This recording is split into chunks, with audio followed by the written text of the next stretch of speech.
இப்போ செலிப்ரிட்டியாக நினச்சி பாருங்களேன், அவங்க இவ்வளோ சம்பளம் வாங்குறோம், இவ்வளோ ஃபேமாக இருக்காங்கன்னு நம்ம யோசிக்கிறோம். ஆனால் ஒவ்வொரு மனிதனும் அவன் ஜெயிப்பதற்காக, அந்த ஃபேமுக்காக, அந்த பணத்துக்காக, அந்த லெஜசிக்காக எவ்வளோ ப்ரெஷர், எவ்வளோ ஸ்ட்ரெஸ்.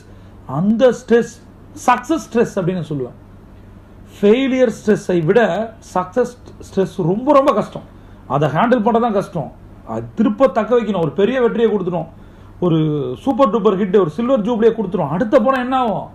ஃப்ளாப் ஆகலாம், இல்லை கலெக்ஷன் கம்மியாகலாம், நம்மளோட இமேஜ் போயிடும்.